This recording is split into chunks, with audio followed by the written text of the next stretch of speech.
Waalaikumsalam warahmatullahi wabarakatuh.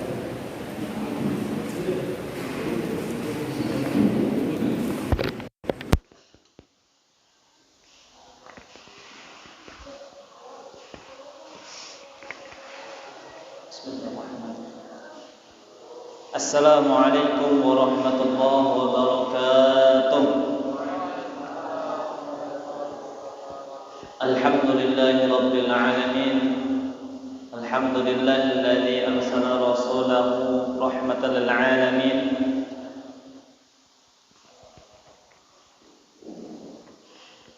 Asyhadu an la ilaha illallah wahdahu la syarika lah.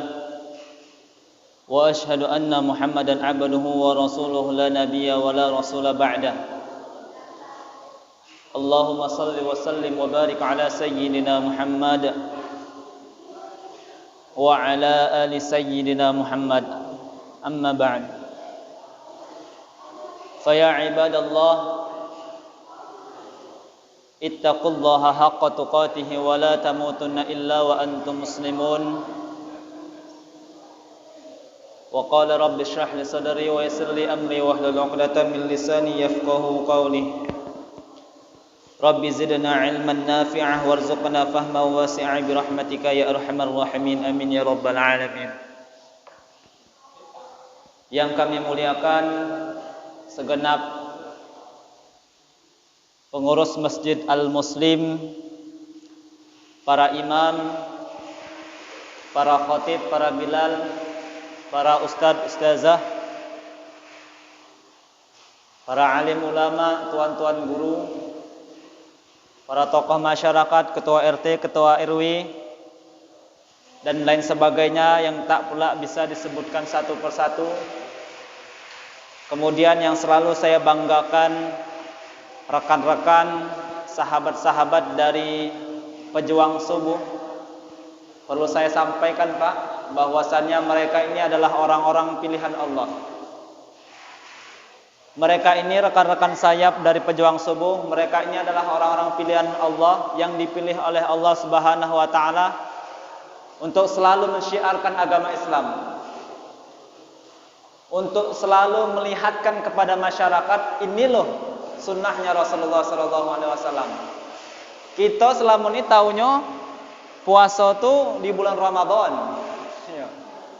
Itu pun bolong. Namun alhamdulillah, masya Allah, rekan-rekan sahabat-sahabat dari pejuang subuh ini, selain dari mengejar waktu subuh, tepat waktu sholat di subuh, mereka senantiasa menjalankan sunnah Rasulullah SAW. Setiap hari Senin, setiap hari Kamis, mereka dari masjid ke masjid. Masjid ini pergi lagi ke masjid ini, besok pindah lagi. Untuk apa? Untuk memperlihatkan kepada masyarakat, ini pejuang subuh. Pejuang subuh sedang melaksanakan puasa sunnah Senin Kamis. Melaksanakanlah sholat maghrib, melaksanakanlah buka bersama dengan pengurus masjid. Masya Allah, ini luar biasa, Pak. Maka selalu saya banggakan, karena saya pribadi mungkin tidak sehebat mereka. Mereka subuh-subuh datang ke masjid, di mana masjid dikejar. Mungkin kita subuh tidur jam 10:30, lalulah subuhnya jam 6. Atau salat subuh pakai doa kuat, salat duha pakai doa kunut. Salat duha pakai doa kunut. Subuh kesiangan, masya Allah. Maka mudah-mudahan kita semua Allah istiqomahkan hati kita. Mudah-mudahan Allah senantiasa teguhkan hati kita. Bukan hanya pejuang subuh, kita pun juga mendapatkan hidayah dari mereka yang sudah bersilaturahmi kepada kita semua di sini.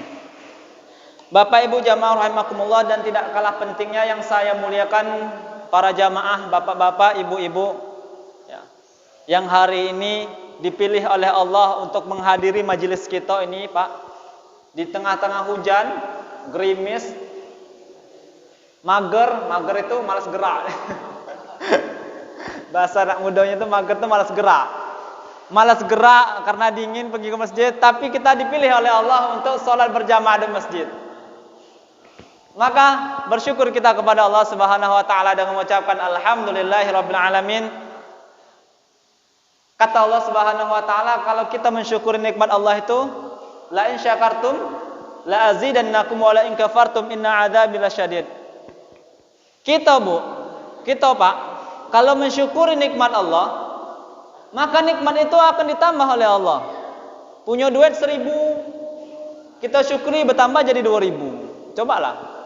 1.000 tuh kita sedekahkan, tidak lama lagi bertambah jadi 2.000. Punya 2.000, kita sedekahkan, lagi bertambah jadi 5.000. Punya duit 5.000, kita syukuri, kita sedekahkan, bertambah jadi 10.000. Kan gitu. Cobalah kalau percaya Pak. Saya mau ngasih tahu kalau sedekah tuh semestinya sepekan sekali itu harus kita sedekah. Jangan pelitnya. Gitu pula dengan Bapak. Punya istri 1, kita syukuri. Tambah. Tambah sayang maksudnya Pak. Bukan tambah istrinya. Insya Allah. Yang belum nikah, yang mudah-mudahan cepat menikah. Amin. Bapak Ibu jamaah rahimakumullah, la in syakartum la azidannakum wa la in kafartum inna adzabi lasyadid. Kalau kita mensyukuri nikmat Allah, maka Allah segera akan menambah nikmat itu kita. Namun kalau malah sebaliknya kita kufuri nikmat Allah, Pak. Bu, kita kufuri nikmat Allah, Bu. Hati-hati, nikmat yang telah Allah berikan kepada kita malah berubah menjadi azab. Inna adzabi lasyadid. Azab Allah itu sangat perih. Jangan coba-coba. Innal ladzina kafaru bi ayatina sawfa nuslihim nara kullama nadijat juluduhum baddalnahum juludan ghairaha liyadzuqul adzab. Siapapun dari kita yang mengingkari ayat-ayat Allah, tidak percaya dengan ayat-ayat Allah, kita kufurilah nikmat Allah tuh, Allah sediakan azab yang perih. Liyadzuqul adzab. Kita nantinya di hari kiamat, di akhirat merasakan azab, barulah kita nyesal. Rabbana absarna, ya Allah, kami ini ya Allah telah melihat, wasami'na, kami telah mendengar, farji'na, kembalikan kami ke dunia ya Allah, kembalikan kami ke bumi ya Allah. Fa'as-saddaqa, kami ingin bersedekah, terlambat. Maka syukuri nikmat itu. Sedekah itu bukan cuman duit, tapi sedekah tenaga pemikiran kita boleh sedekah. Nah, itu Bapak, Ibu Bapak yang dimuliakan oleh Allah Subhanahu wa taala. Pada kesempatan ini yang berbahagia ini, saya sedikit mengajak Bapak Ibu jamaah rahimakumullah untuk mengingat sebuah perkataan dari Rasulullah sallallahu alaihi wasallam. Dulu Rasulullah sallallahu alaihi wasallam telah menyampaikan pesan ini, telah menyampaikan informasi ini. Dan informasi ini kita kaji malam ini dan kita cocokkan dengan zaman sekarang. Apa yang disampaikan oleh Rasulullah sallallahu alaihi wasallam? Sayati ala ummatiz zaman. Akan datang kepada umatku suatu zaman yang dimana zaman itu yuhibbunal khamsa wa yansaunal khamsa. Nanti di zaman itu ditemui oleh umatku, di zaman itu umatku akan mencintai 5 perkara dan akan melupakan 5 perkara. Nah, ini yang disampaikan oleh Rasulullah sallallahu alaihi wasallam. Informasi yang disampaikan oleh Rasulullah, yuk malam ini coba kita telisik, kita kaji dikit ya. Apa zaman itu? Syukron, masya Allah. Sudah nikah belum? Ya mudah-mudahan antum cepat nikah ya. Amin. Enak orang sekarang ini suka nyagilin orang. Ya, daripada terhindar dari maksiat ya Pak. Ibu, daripada terhindar dari maksiat, mending gitu. Lalulah. Masalah rezeki kayak mana? Serahkan kepada Allah. Masya Allah. Fa idza azamtum fatawakkal 'ala Allah. Kalau kita sudah berazam, aku nak nikah nih. Fatawakkal 'ala Allah. Berserah diri kepada Allah. Yakinlah rezeki Allah yang ngatur. Bapak Ibu jamaah rahimakumullah. Tadi Rasulullah SAW katakan, Rasul sampaikan kepada kita semua, sayati ala ummatiz zaman, akan datang kepada kita, kepada umatku suatu zaman, di mana di zaman itu yuhibbunal khamsa wa yansaunal khamsa. Di zaman itu umatku nanti mereka akan mencintai 5 perkara dan meninggalkan dan melupakan 5 perkara. Yang pertama, yuhibbunad dunya wa yansawnal akhirah. Nanti umatku akan mencintai dunia dan melupakan akhirat. Kemudian yang kedua, yuhibbunal haya wa yansawnal maut. Nanti umatku itu akan mencintai kehidupan dan sampai-sampai melupakan kematian. Kemudian yang ketiga yang disampaikan oleh Rasulullah, yuhibbunal qusur wa yansawnal qubur. Nantinya umatku akan ada di zaman itu mereka mencintai gedung-gedung yang besar, rumah-rumah mewah, apartemen dan lain sebagainya, tinggi-tinggi gunung-gunungnya. Mereka melupakan kubur, tempat rumah mereka terakhir. Yang keempat, Rasulullah sampaikan yuhibbunal mal wa yansawnal hisab. Umatku nanti di zaman itu akan mengumpulkan, mencintai banyak harta, banyak duit, dicintai, dikumpuli, sampai-sampai melupakan hisab. Harta itu bakal dihisab, duit bakal dihisab. Dari mana kita dapat, kemana kita belanjakan, tidak cuma seko. Kemudian yang terakhir, yuhibbunal khalqi wa yansawnal khaliq. Di mana di zaman itu umatku nantinya akan mencintai makhluk Allah dan melupakan sang pencipta Allah Subhanahu wa taala. Kalau saya sampaikan tadi, kulitnya sudah terjadi belum Bu Ibu? Ya Pak, sudah terjadi belum? Ibu-ibu sudah terjadi apa belum? Yang pertama tadi, banyak manusia di zaman itu kata Rasulullah akan mencintai kehidupan dunia sampai-sampai melupakan kehidupan akhirat. Yang kedua, di zaman itu nantinya mencintai kehidupan, hidup dia seolah-olah hidup abadi, sampai-sampai melupakan dia bakal mati. Kemudian cinta akan harta, lupa akan hisab. Cinta dengan gedung-gedung mewah, lupa akan tempat terakhirnya kuburan. Kemudian cinta kepada makhluk, tapi tidak cinta kepada Allah. Terjadi tidak? Terjadi. Apa penyebabnya Bapak Ibu jamaah rahimakumullah? Apa penyebabnya ini bisa terjadi? Hal ini, yang 5 ini, itu terjadi dikarenakan cintanya kita kepada dunia.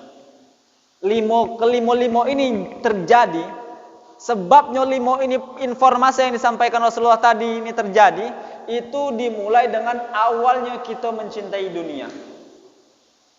Percaya tidak percaya, yakin tidak yakin, memang benar.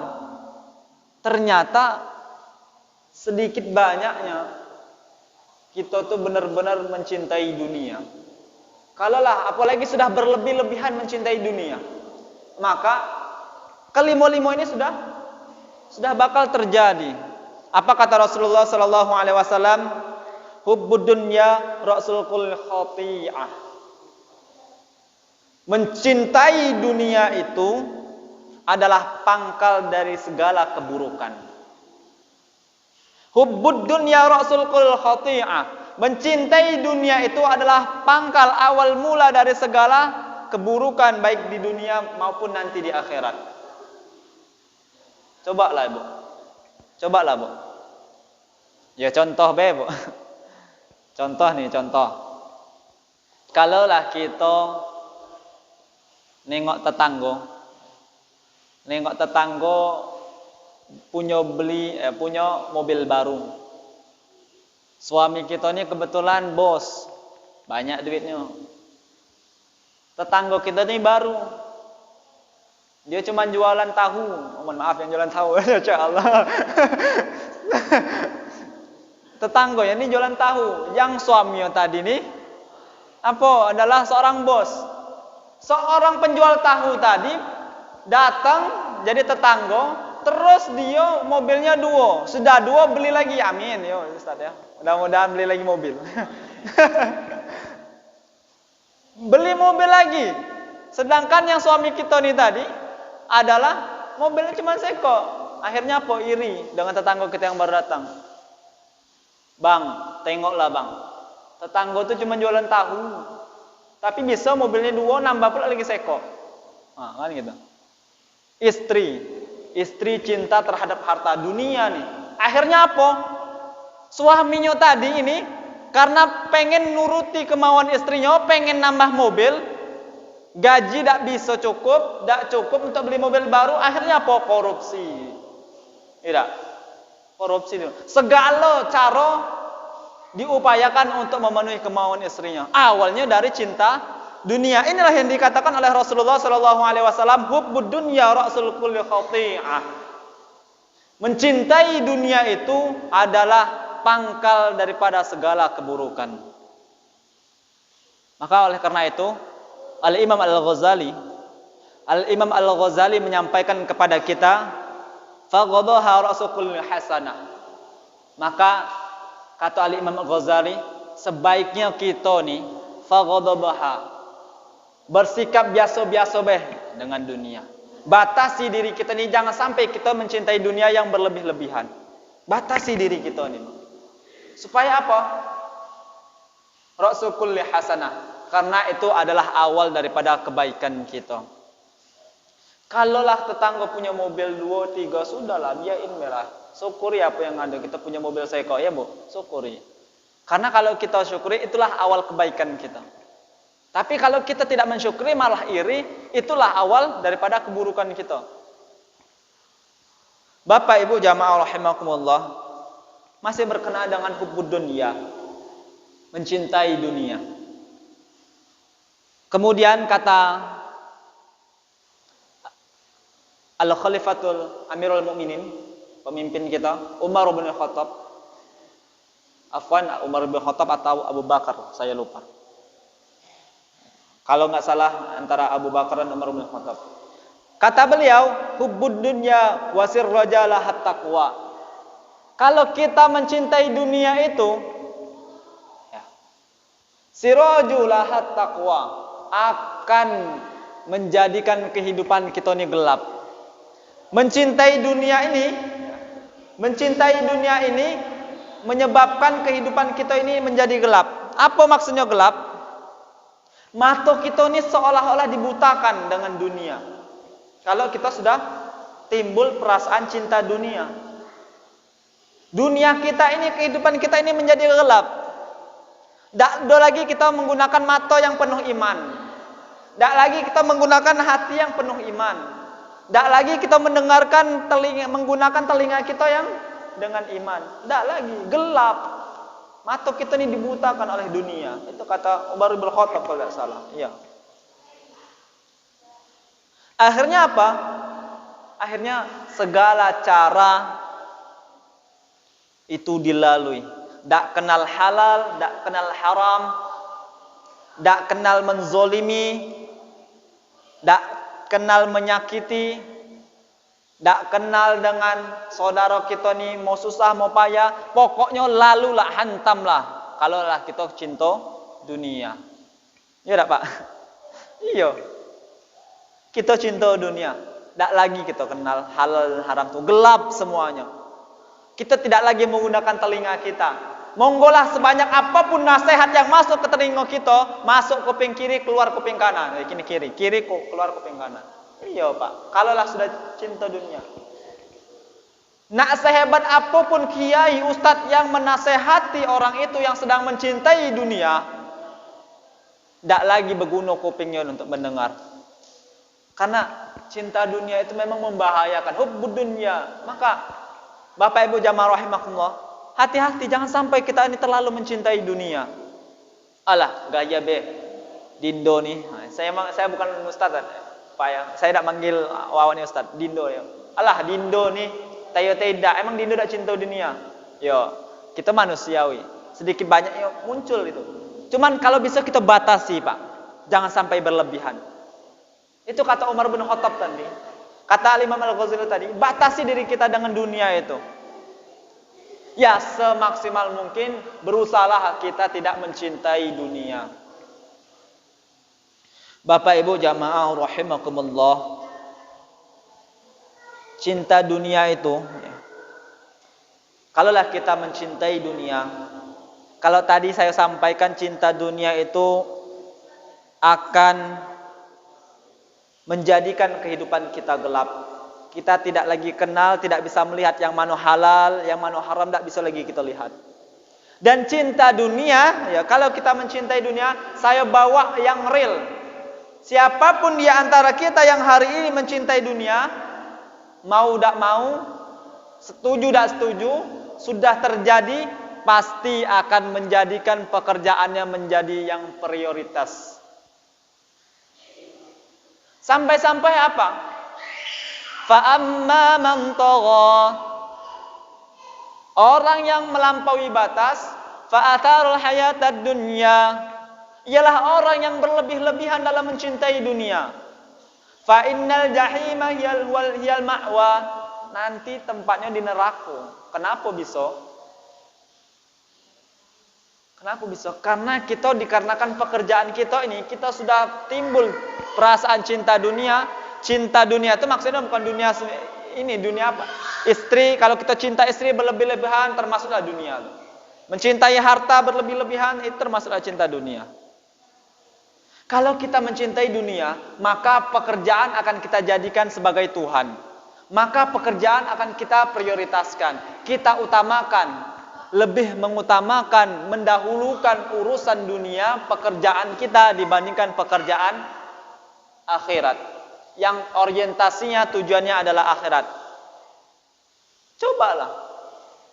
Betapa banyak kita temui Bapak Ibu jamaah rahimakumullah, pekerja di kantor-kantor, pekerja di mana rumah makan atau lain sebagainya. Ketika azan berkumandang, hayya 'alas shalah, hayya 'alal falah, cuman sedikit, cuman orang-orang pilihan Ibu Bapak yang Allah gerakkan hatinya. Yang lain apa? Tidak Allah gerakkan. Kenapa? Karena seorang hamba itu, Allah itu akan memberikan sesuai dengan prasangka hambanya. Allah itu akan memberikan sesuai dengan niat hambanya. Kalaulah kita ini mencari dunia, bekerja untuk mengejar dunia, maka lalulah Allah akan kasih itu. Tapi kalau kita ini kerja untuk akhirat, kalau kita ini kerja untuk ibadah, maka pasti Allah gerakkan hati kita untuk memenuhi panggilan Allah. Hayya 'alas shalah, yuk salat dulu bentar, cuma 5 menit, tidak nyampe 5 menit kalau salatnya kilat. Ngapo salat hayya 'alal falah? Ku beri kalian kemenangan, ku beri kalian kesuksesan, ku beri kalian keberhasilan, ku berikan kalian harta, dunia dan lain sebagainya. Tapi kita tidak pula mengindahkan panggilan Allah kalau kita salat. Apa sebabnya? Hubbud dunya, cinta dunia. Pekerjaan tadi itu saya katakan, cinta dunia akan menjadikan kita, akan menjadikan pekerjaan kita menjadi prioritas bagi kita. Kita utamakan. Bapak Ibu jamaah rahimakumullah, itu pekerjaan. Dan yang tadi saya sampaikan, jadi gelap kalau kita cinta dunia, hubbud dunya. Tidak kenal lagi halal haram. Kita tidak lagi takut kepada Allah. Sehingga kita lebih mengutamakan pekerjaan kita dibanding panggilan Allah. Apalagi nih, mohon maaf Bu, Ibu, Bapak, saya mohon maaf, perlu niat saya sampaikan ini. Kita ternyata lebih mendahulukan sekolah anak dibanding urusan dunia, urusan akhirat, urusan ibadah kepada Allah. Apa buktinya? Fenomena yang terjadi di lapangan Bapak Ibu rahimakumullah, fenomena yang terjadi di lapangan, orang tua lebih marah anaknya terlambat ke sekolah dibandingkan anaknya tidak sholat subuh. Oh, iya dak.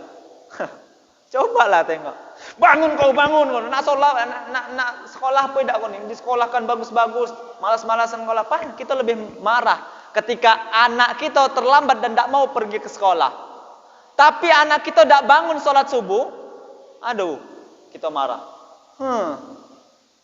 Ajari anakmu sholat di umur 7 tahun. Pukul anakmu ketika tidak mengerjakan sholat saat 9 tahun. Tapi apa yang terjadi? Kita lagi-lagi mendahulukan urusan dunia dibanding urusan akhirat. Kita cinta dunia, pengen anak kita nih jadi pejabat, pengen anak kita nih jadi dokter, pengen anak kita nih pintar, pengen anak kita nih berilmu, hebat. Dak bu, yakinlah yang memberikan ilmu tuh Allah, yang bikin anak kita tuh pintar Allah, yang bikin anak kita tuh menjadi orang sukses tuh Allah. Maka dahulukan dulu perintah Allah, baru laksanakan urusan dunia. Azan berkumandang, as-salatu khairum minan naum. Salat itu lebih baik dibandingkan tidur. Tapi apa? Lalulah. Dak marah kita anak kita dak kita bangun nih. Iya kan? Mohon maaf. Ini kita supaya introspeksi diri dan membenahi untuk kedepannya. Saya mohon maaf kalaupun memang kesinggung. Mohon maaf. Lain habis. Artinya apa? Artinya saat kita mencintai dunia, mendahulukan urusan dunia, meninggalkan urusan akhirat. Yuhibbunal khamsa wa yansaunal khamsa. Limo ini bisa terjadi kalau kita yuhibbunad dunya wa yansaunal akhirah. Kita mencintai dunia sampai melupakan akhirat. Kalau kita mencintai dunia secara sederhananya ibu bapak, kita tak lagi takut kepada Allah Subhanahu wa taala. Padahal yang bapak-bapak setiap Jumat khotib selalu menyampaikan, kalau tidak disampaikan oleh khotib batal salat Jumatnya. Wasiat apa? Wasiat takwa. Fa ya ibadallah, kata khotib, ittaqullaha haqqa tuqatih. Takutlah kita kepada Allah, takwalah kita kepada Allah Subhanahu wa taala. Haqqa tuqatih wa la tamutunna illa wa antum muslimun. Haqqa tuqatih, takwa, takut yang sebenar-benarnya takut. Takwa yang sebenar-benarnya takwa. Secara sederhananya lagi, takwa itu mengerjakan segala apa yang diperintahkan Allah dan sesegera mungkin meninggalkan apa yang dilarang Allah. Tapi kalaulah kita cinta dunia, ibu bapak rahimakumullah, tak lagi tahu kita dengan perintah Allah, tak lagi tahu kita dengan larangan Allah. Buta, gelap kehidupan kita. Yang dilarang dihantam, yang diperintahkan ditinggalkan. Kan gitu dah. Maka urgensi kita di Indonesia hari ini, urgensi orang muslim di Indonesia hari ini adalah takwa kepada Allah. Kalau orang pintar sudah banyak, orang hebat sudah banyak. Kita ini tidak kekurangan orang pintar, orang hebat, orang sukses, tidak kekurangan. Di DPR tuh tidak kekurangan. Yakinlah orang itu intelektual semua. Woi, DPR mohon maaf ya, kena tangkap pula. Ya mohon maaf, yang maksudnya yang di dalam sistem, yang di dalam struktur. Mereka itu kita yakini mereka orang-orang pintar, punya intelektual. Mereka tuh akademisi semua, banyak ilmunya. Tapi apa kurangnya? Takwa kepada Allah Subhanahu wa taala. Hasilnya apa? Hasilnya mereka berani korupsi, padahal itu menzolimi. Itu mengambil hak orang lain, bukan haknya tapi diambil. Nauzubillah. Iya tak, Bu? Iya, Pak? Iya. Apa awalnya? Hubbud dunya, lagi-lagi cinta dunia. Oi, sok-sokan dindo nih. Tak sok-sokan dah, Pak. Saya menyampaikan ayat Allah. Maka itulah menjadi salah satu rukun yang wajib dipenuhi oleh khotib kalau sholat Jumat. Fa ya ibadallah ittaqullaha haqqa tuqatih wa la tamutunna illa wa antum muslimun. Tak cukup sampai situ. Kadang-kadang khotib nyambahin lagi. Wa qala ta'ala fi ayatin ukhra, ya ayyuhalladzina amanu taqullaha wa qulu qawlan sadida yuslih lakum a'malakum wa yaghfir lakum dzunubakum wa may yuti'illah wa rasulahu faqad faza fawzan 'azima. Banyak perintah Allah di dalam Al-Qur'an untuk kita nih meningkatkan takwa kita, takut kepada Allah Subhanahu wa taala. Ibu bapak rahimakumullah, maka setelah kita memahami bahwa cinta dunia itu sangat bahaya, bisa terjadi yang limo tadi ini yang disampaikan oleh Rasulullah SAW, bahaya. Maka untuk menepis itu, untuk membentengi itu, selalulah kita meningkatkan kualitas dan keimanan, kualitas ketakwaan kita kepada Allah Subhanahu wa taala. Tingkatkan terus. Bawa rasa takut itu kepada Allah. Khauf, takut kepada Allah, takwa kepada Allah. Bawa itu. Yakinlah ibu bapak rahimakumullah, kalau kita takut kepada Allah, takwa kepada Allah, Allah itu akan membalas dengan kebaikan dunia dan juga di akhirat. Bahkan mungkin ibu-ibu hafal suratnya, wa may yattaqillaha yaj'al lahu makhraja. Kalau kita takwa, Allah itu akan membalas kita dengan berlipat-lipat ganda. Ini saya sampaikan sebagai penutup, saya cerita, Bu. Saya cerita bahwasannya ada seorang pemuda di Damaskus. Pernah dengar ceritanya? Kalau pernah mendengar, kita berarti merujaah kisah. Kalau belum pernah mendengar, berarti kita ilmu baru. Ada seorang pemuda, ini pemuda nih, Bu. Dia takwa nih, dibawa nih perasaan takwa itu dengan dia. Seorang pemuda di Damaskus. Damaskus itu ibu kota Suriah. Seorang pemuda ini datang kepada seorang syekh. Syekh ini di masjid. Masjidnya bukan namanya bukan Al-Muslim ya. Nama masjidnya At-Taubah. Datanglah seorang pemuda ini membawa bekal takwa. Datang pemuda ini kepada syekh ini, datang ke masjid.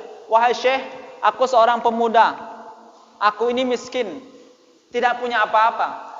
Tapi aku pengen belajar agama. Modalku hanya takwa kepada Allah. Wah, keren juga. Cuman takwa. Boleh tak syekh? Aku numpang tinggal di masjid ini, belajar agama dengan engkau syekh. Aku makan dengan engkau syekh. Aku minum dengan engkau syekh. Apa yang engkau makan, bakal ku makan. Apa yang kau minum, bakal ku minum. Oh, baik. Kalau kau mau seperti itu, ya. Sesuai kesepakatan, boleh tinggal di masjid ini, belajar denganku, kata syekh ini. Dan kau ikuti, kalau aku makan apa, kau makanlah.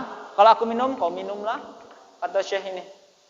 Harus banyak-banyak sabar kalau mau ikut hidup denganku, kata syekh ini. Kemudian ibu bapak singkat cerita, saya singkat. Ternyata syekh ini begitu zuhud. Zuhud itu artinya ridho terhadap ketetapan Allah. Syekh ini zuhud terhadap ketetapan Allah. Segala takdir Allah dia terima. Merasa cukup dengan segala apapun ketetapan Allah, rezeki yang Allah berikan. Ini syekhnya. Tidak ada makan dia puasa, ada makan dia makan. Dan singkat cerita sudah 3 bulan dia hidup. Dan saat itu dia puasa 3 hari berturut-turut. Sahurnya cuma 1 butir kurma. Minumnya cuma 1 teguk, bukunya demikian. Gitu juga, dengan 1 butir kurma, minumnya 1 teguk. Sudah 3 hari tidak makan nasi, tidak makan yang lain-lain. Sahurnya cuma cemtu lah. Pemuda ini laparnya, ditekuknya dalam kisah itu cerita, ditekuknya perutnya sudah 3 hari tidak makan nasi, tidak makan yang berisi. Lapar. Modal dia tadi takwa, akhirnya apa? Setan datang. Membisikkan, wahai pemuda, sudah saat ini, sudah sekarang inilah halal bagimu untuk mencuri. Kalau kau tidak mencuri, kau bakal mati kelaparan. Gurumu tidak boleh minta-minta. Daripada kau mati kelaparan, mending curilah sepotong makanan. Itu kata setan. Akhirnya namanya pemuda, Bu. Namanya manusia. Laparnya nih, 3 hari tidak makan nasi, cuma makan 1 butir kurma nih. Puasa terus dia. 3 hari sudah, Bu, Pak.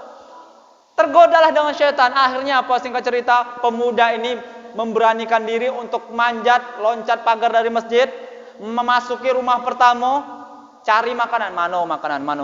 Tidak ketemu makanan, karena dia tidak nyari di dalam rumah tuh, dalam seluk beluknya tidak nyampe ke dapur. Di ruang tengah dia ketemu dengan 3 perempuan, cantik membuka auratnya. Woi, cantik membuka. Terbuka auratnya, dia lihat, langsung dia tundukkan. Oi, bukan target aku, bukan tujuan aku. Ngapain dia lapar datangi cewek-cewek?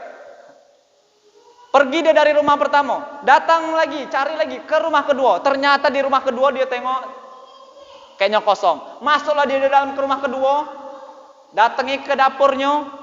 Masuk ke dapur, lihat terong. Cuman terong badalannya, Bu. Lihat terong yang sedang direbus, dia sudah matang pakai api kayu. Dibukalah panci, ningo terong, langsung diambil terongnya, digigit dukunya. Punya. Namun saat dia mau nelan itu tadi Pak, sudah digigit, dikunyah. Saat dia mau nelan, yang tadi digoda dengan setan, kembali lagi dia ingat, ittaqullah, ya Allah aku takut menelan yang haram. Menelan makanan yang haram, haram nih Bu. Saat itu juga dia terpikir, ya Allah astagfirullahaladzim, aku sudah melakukan 3 dosa. Apa 3 dosa? Yang pertama sudah masuk rumah orang tidak izin. Yang kedua dia sudah mencuri. Yang ketiga dia makan makanan yang haram. Setan berhasil menggoda dia untuk melakukan 3 dosa sekaligus dikarenakan lapar. Tapi saat mau ditelan sama pemuda yang takwa tadi, yang miskin tadi itu, dia langsung ingat, ya Allah, aku takut kepadamu, ya Allah. Tidak jadi dimuntahkan udah. Terong tadi dilempar, terong tidak sempat nutup. Ini tadi kan, panci tadi yang terbuka, tidak sempat lagi, langsung lari dia kabur. Balik ke masjid lagi. Setelah di masjid, ternyata di masjid sedang kajian. Dia duduk di belakang karena dia ini kelaparan, tidak menyimak kajian itu. Setelah selesai kajian, datang seorang perempuan cantik, masih muda, jando. Wah, ada jando sini Bu. Aduh.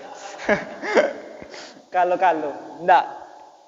Seorang wanita yang masih muda datang kepada Syekh ini, yang gurunya tadi, guru pemuda tadi, datang kepada wanita janda ini, cantik, masih muda, ditinggal suaminya meninggal.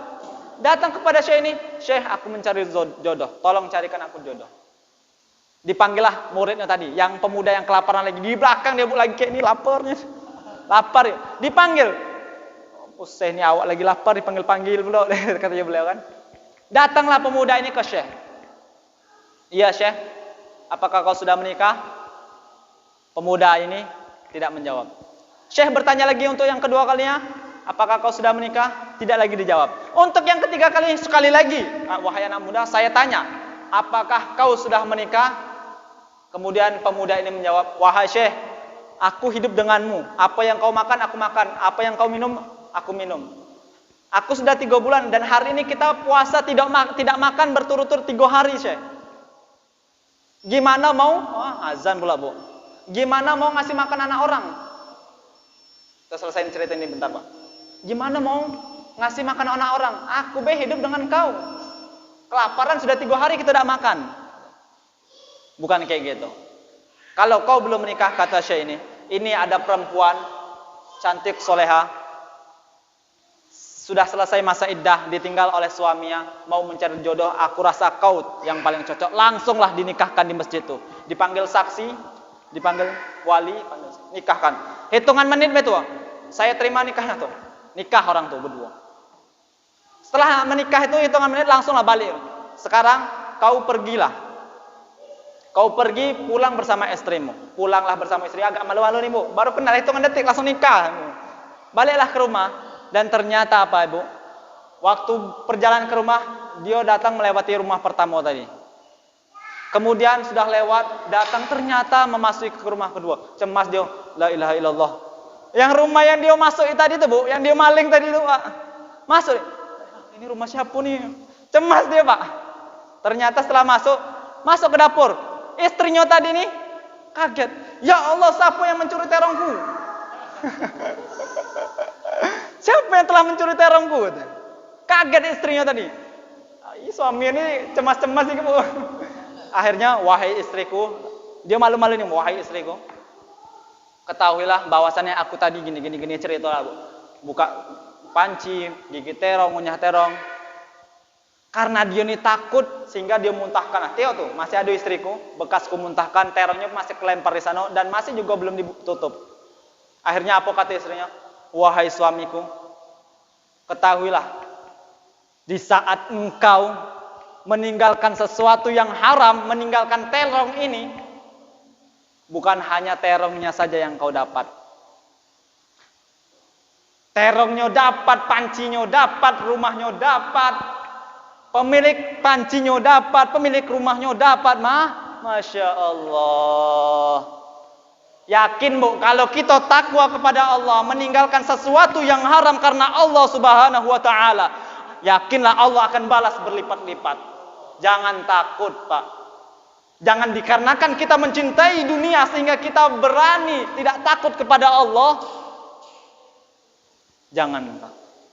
Demikianlah. Mudah-mudahan bermanfaat, mudah-mudahan kita menjadi pribadi yang takut kepada Allah Subhanahu wa taala, bertakwa kepada Allah Subhanahu wa taala dan tidak terlalu berlebih-lebihan dalam mencintai dunia. Amin ya rabbal alamin. Kesempurnaan datang dari Allah Subhanahu wa taala, khilaf salah murni datangnya pada diri saya pribadi. Afwan minkum, wallahul muwaffiq ila aqwamit thoriq. Assalamualaikum warahmatullahi wabarakatuh.